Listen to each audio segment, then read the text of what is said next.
Welcome students. अब हम एक और पेज फॉल्ट का न्यूमेरिकल देखेंगे जिसके अंदर काफ़ी लंबी चौड़ी रेफरेंस स्ट्रिंग लिखी हुई है। और ये जो है वो दो तरीके से करना है हमें, LRU और ऑप्टिमल से। बस फर्क इतना सा है कि अब की बार आपको अज्यूम करना है जो आपका पेज का जो साइज है वो आपको अज्यूम करना है 3, 5 और 6। अब देखिए, पहली बार तो आपको 3 से LRU का आंसर निकालना पड़ेगा, फिर 5 से, फिर 6 से। तो हम LRU की बात कर रहे हैं, LRU, जिसमें आपको पहली बार लेना है आपको कितना, 3 फ्रेम। 3 के बाद लेना है आपको 5 फ्रेम, और उसके बाद आपको लेना है 6 फ्रेम। तीनों के आंसर अलग अलग हो सकते हैं। चलिए खैर देखते हैं। 3 फ्रेम से अगर आप देखेंगे तो 1 इंसर्ट हुआ पेज फॉल्ट, 2 इंसर्ट हुआ पेज फॉल्ट, 3 इंसर्ट हुआ पेज फॉल्ट। यहां तक तो ठीक है। लेकिन रिसेंटली यूज में आपको क्या देखना पड़ता है, उल्टी गिनती देखनी पड़ती है। तो 4 जैसे आएगा तो वो 3 2 देखेगा और 3 2 को रहने देगा, 1 को हटा देगा। 2 आया तो 2 ऑलरेडी मौजूद है लिस्ट के अंदर, तो पेज फॉल्ट नहीं होगा। फिर आएगा 1, जैसे 1 आया तो उसने उल्टी क्रम देखा, उल्टा क्रम था 2 4 3, 2 4 3 में 2 और 4 को वो छोड़ देगा, 3 को उचका देगा, तो 3 को उचका के खुद अपनी जगह बना लेगा। नेक्स्ट इज 5, जब वो पीछे देखेगा तो जितना भी पेज नंबर मतलब फ्रेम साइज होता है उतना -1 आपको देखना पड़ता है उधर। तो यहाँ 3 है तो यहाँ पीछे की 2 एंट्री देखनी पड़ेगी। तो 1 और 2 को देखा और 5 आके वापस हो गया 4 पे। फिर आया 6, जिसने 5 और 1 को देखा, और आ गया वो 2 पे। फिर आ गया 2, 2 ने फिर क्या देखा, 5 और 6 देखा, तो वो आ गया 1 पे। 1 वाली जगह पे 2 ऑटोमेटिकली लग गया। और फिर आया 1, 1 ने 2 और 6 देखा और आ गया 5 वाली जगह पे। फिर आया 2 जो कि पेज फॉल्ट नहीं है, क्यों, क्योंकि ऑलरेडी 2 मौजूद है। देन आता है 3, 3 जो है उसने 1 2 देखा और 6 वाली जगह पे लग गया। 7 जो है, 7 आया और 7 ने 2 3 देखा, और 2 3 देखने के बाद 7 ने 1 वाली जगह पे आना पसंद करा। और फिर आया 6, जिसने 7 3 देखा और 7 3 के बदले में जो 2 था साथ में उसको हटाया और खुद लग गया। 3 आया, 3 और कोई पेज फॉल्ट नहीं है क्योंकि ऑलरेडी मौजूद है पेज हमारे पास। फिर आया 2, जिसने 3 6 देखा और 3 6 देखने के बाद 7 को रिप्लेस कर दिया। फिर आया 1, जिसने 2 3 देखा और रिप्लेसमेंट मारा उसने, और रिप्लेसमेंट करने के बाद उसने वहां पे यहाँ पे 1 ने 6 को हटाना जरूरी पसंद है। फिर आएगा 2 और 3 जो कि ऑलरेडी पेज फॉल्ट पेजेस हैं तो फॉल्ट होगा नहीं। फिर आएगा 6 जो कि 2 3 को देख के और अंदाजा लगा लेगा कि यहाँ पे 1 को बाहर करना चाहिए। तो कुल मिला के अगर आप 3 फ्रेम्स को अज्यूम करते हैं इन LRU, तो आपके नंबर ऑफ पेज फॉल्ट जो है वो 15 आ रहे हैं। कितने आ रहे हैं? 15 पेज फॉल्ट आ रहे हैं। अच्छा, यही सेम चीज, यही सेम टेक्निक, यही सेम इंजन जो है हम अप्लाई करेंगे 5 फ्रेम्स के अंदर। देखिए, जैसे फ्रेम का साइज बढ़ा रहे हैं पेज फॉल्ट कम हो जाएंगे। देखिए ना, 1 2 3 4 आया कोई दिक्कत नहीं, 2 आया कोई पेज फॉल्ट नहीं, 1 आया कोई पेज फॉल्ट नहीं, 5 आया इंसर्ट, 5 तक ठीक था, 6 आया तो 6 ने किसको मार करो, आप पीछे से गिनना चालू करें भाई। टोटल 5 फ्रेम है तो 4 देखें पीछे, तो 5 1 2 4, 5 1 2 4 को रहने देगा, 3 को हटाएगा 6, और 3 को उसने हटाया और रिप्लेस मार के मतलब उसने क्या करा, रिप्लेसमेंट लगा दिया। ठीक, और रिप्लेसमेंट लगाने के बाद अगला आया 2 1 2 जो कि ऑलरेडी मौजूद है तो कुछ दिक्कत नहीं है। फिर आया 3, तो 3 ने जो मुनासिब जगह समझी अपनी वो 4 की जगह समझी, क्योंकि पीछे क्रम में 4 बड़ा पीछे रह गया था, इसलिए 4 को हटाया उसने। देन आया 7, और 7 ने जो जगह समझी वो 5 की समझी, क्योंकि 5 भी बड़ा पीछे रह गया था।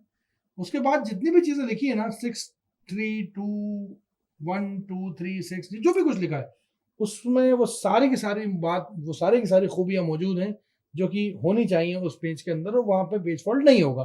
तो कुल मिला के आप अगर इसको देखेंगे LRU विद 5 फ्रेम, उसके अंदर कुल 8 पेज फॉल्ट आ रहे हैं।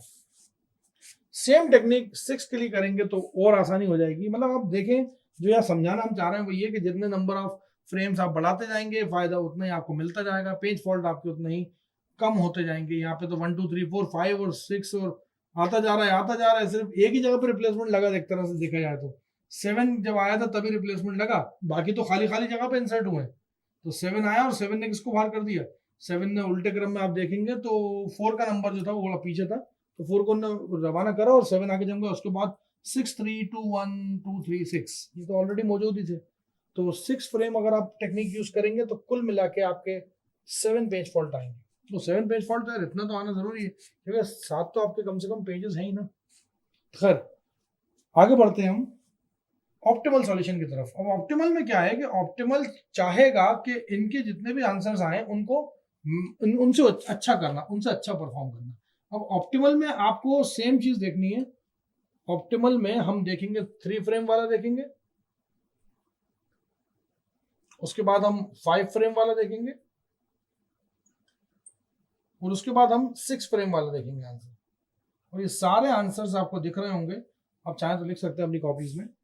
खैर 1 आया, 2 आया, 3 आया, यहां तक तो बात समझ में आती है। ऑप्टिमल सॉल्यूशन क्या कहता है कि ऑप्टिमल जो ऑप्टिमल हो उसको रखो, मतलब उसको हटाओ, तो 4 आके रिप्लेस करेगा 3 को, मतलब इमीडिएटली जो अभी आया होगा उसको रिप्लेस करना है आपको।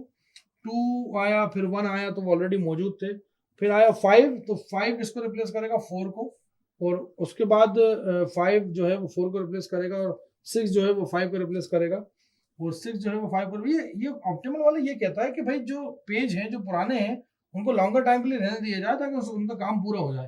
वो काम पूरा होकर खुद ही एग्जीक्यूट हो जाए, अपनी मौत मर जाए तो अच्छा है, अदरवाइज ये अभी अभी आ रहे हैं ना, इनको रवाना करने में ज्यादा आसानी है। खैर फिर आया 2, 1, 2 ऑलरेडी मौजूद था, फिर आया 3, तो 3 के हिसाब से अगर आप देखेंगे तो 3 रिप्लेस करेगा अब की बार 1 को, और 1 को रिप्लेस करने के बाद जो नंबर ऑफ पेज फॉल्ट जो आए 3 में वो आए टोटल 11 पेज फॉल्ट।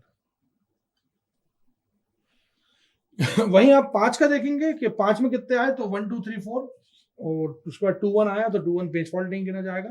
5 आया तो 5 भी लग गया, और 6 आया तो 6 ने किसको बाहर करा, 6 ने 4 को बाहर करा, मतलब क्योंकि 5 तो अभी रिसेंट आया तो उसको बाहर कर नहीं सकता था, तो उसने सबसे आसान बच्चा समझा 4 को उठकाया, 4 को काट के उसने आगे बढ़ गया, और उसके बाद फिर 2, 1, 2, 3 के टाइम पे पेज फॉल्ट नहीं है।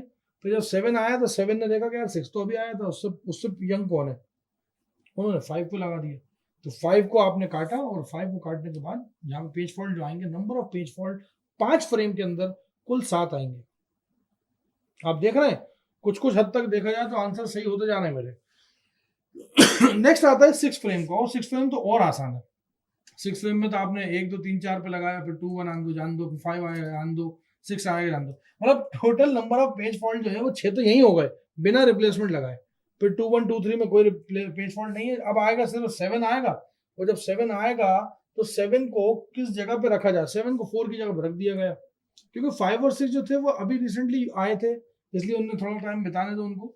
उसके बाद आपने 7 को क्या करा, 4 को जगह पर रिप्लेस करा, total number of page fault जो है वो 7 आया। तो कुल मिला के अगर आप पूरे स्टैटिस्टिक्स को सामने देखेंगे तो पेज फॉल्ट एलआरयू में इतने अच्छे नहीं आ रहे थे रिजल्ट्स जितने ऑप्टिमल में आए, और ऑप्टिमल तो खैर बढ़िया है ही, तो आएंगे ही, लेकिन हाँ अगर आप 6 फ्रेम लेके चलते हैं तो शायद ऑप्टिमल जिसको आप इंप्लीमेंट नहीं कर सकते उसको एलआरयू कुछ हद तक मैच करा देता है।